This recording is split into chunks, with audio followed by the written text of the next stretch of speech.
comic geeks, and all the nerds in between. My name is Megan, and I am here today to talk about the newest episode of Daredevil Born Again Season 2, Episode 6. We are actually at 6, and it's going way too fast. I was so excited for this episode.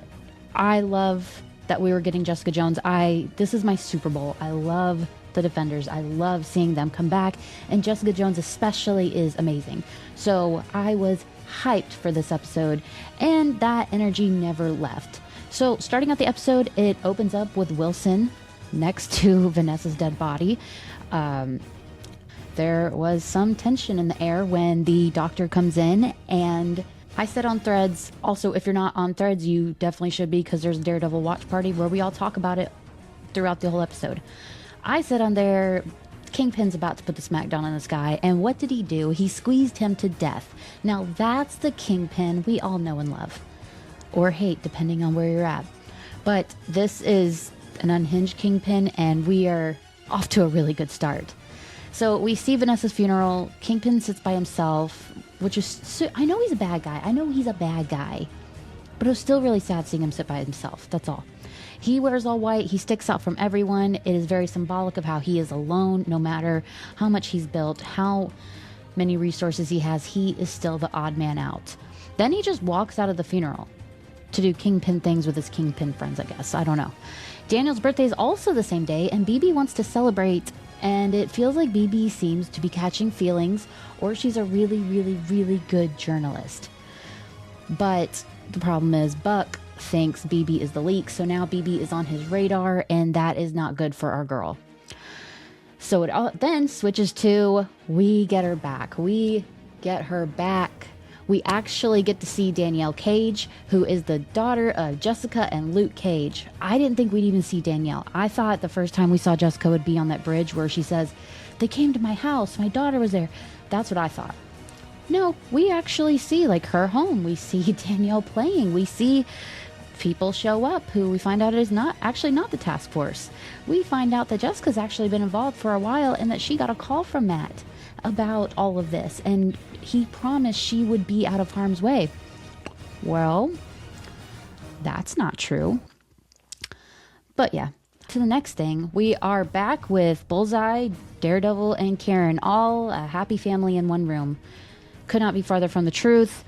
But one thing I want to point out, last episode, Matt said that he knows a nurse. And I think we all thought, oh, Claire Temple.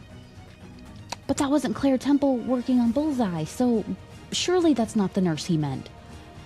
We weren't gaslit, right? I don't know. We might have been.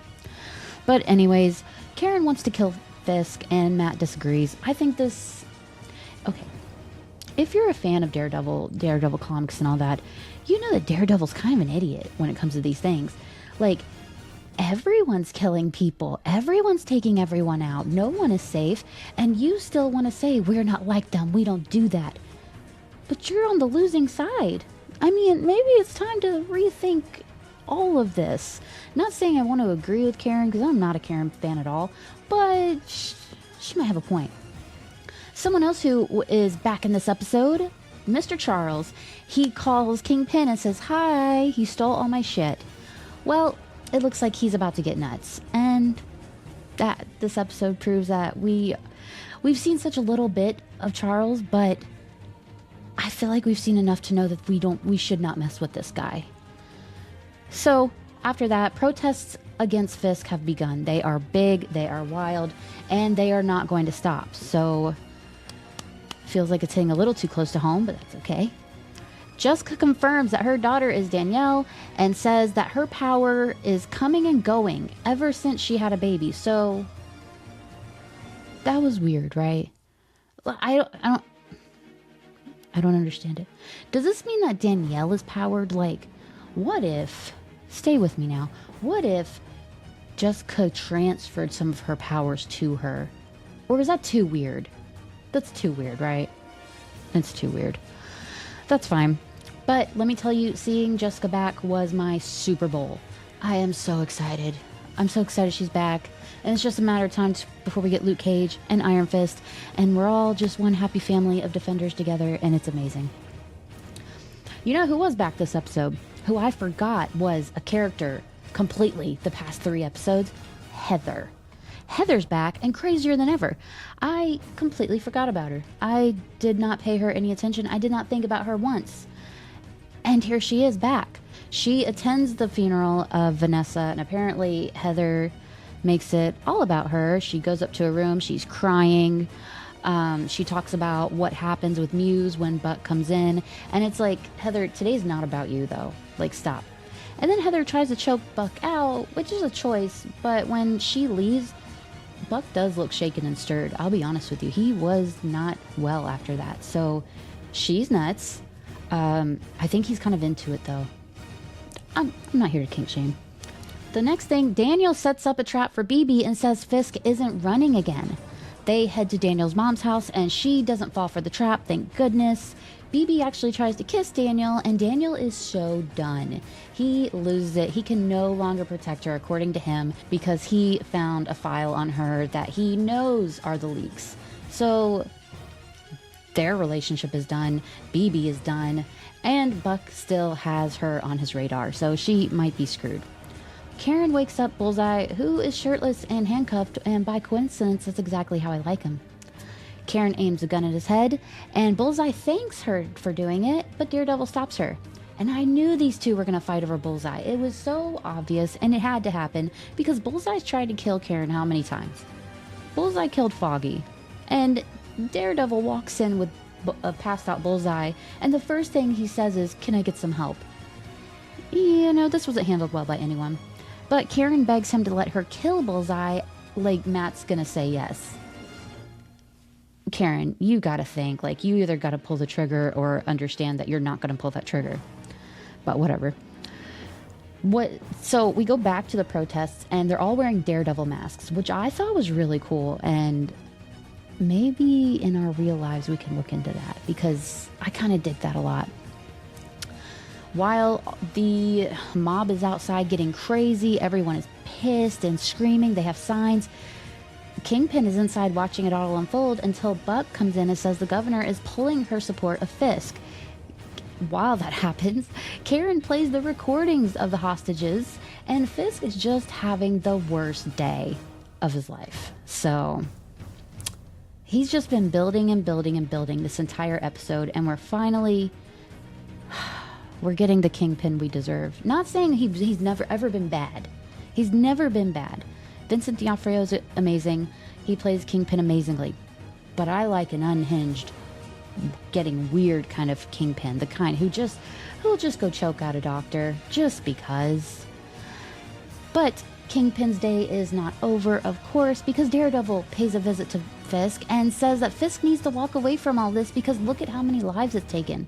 Fisk actually agrees, and it does kind of seem like we're going towards some kind of agreement where they both surrender. Daredevil says if Fisk leaves New York, then he will leave New York. And I don't know where this was going to go. Part of me thought he would be like, okay, let's do it. But then it's like, there's 2 episodes left, so it's not going to go that way. Kingpin gets set off.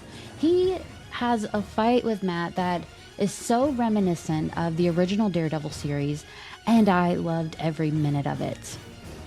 Outside of his home, Powell, probably the worst character of the show, kills Saunders. If you'll remember who Saunders is, he's the one that Karen took hostage. That helped them out. And he blamed the protesters for it, which is wild because so many people saw him take him out. And then the riots erupt. Everything goes crazy. And then Karen got caught trying to help someone. Her wig gets snatched off and they catch Karen, so she's screwed. I'm very interested to see, where is Bullseye right now? Is he still attached to a bed? Where's Jessica Jones? Is she at home putting her daughter to bed? I need to know a lot of things, and I don't know who to ask, and I don't know who will give me the answers. But I thought last week's episode was the best episode of the season. And then I watched this week's episode, and here I am. I don't know how Daredevil Born Again can do that. It's bananas, to say the least. This show just gets better and better and better. And I just don't, like, I don't know what's going to happen next week. I am stressed about what's going to happen next week, but very excited. Do we think Jessica Jones is going to be in the next episode? Maybe, like, I don't know if she'll be in that episode. She might be in the last episode, though. But then again, we don't know what's going to happen in that episode. We don't know what's going to happen at all. Like, are we going to get a Luke Cage reference anywhere at all? Who's watching her daughter? Is it Luke? Is he still the Kingpin of Harlem? I want to know everything. And it's like, I have to wait 7 days now. That's the worst part of this, is that when you're done watching it, you're like, oh, I only have 7 days till the next episode. So, what can you do? I guess it just speaks on how well the story and the show really is. The actors are putting their all into it. The writers really put their all into it. And my Daredevil loving heart is thanking them. So, that is my breakdown of this episode. That is my review of this episode. I really hope you enjoyed it. I hope you really liked the episode of Daredevil Born Again Season 2. I hope you will like and subscribe. And I feel like I've hoped enough for you guys. Well, I hope you have a marvelous night. And that's all I hope for. Have a great night.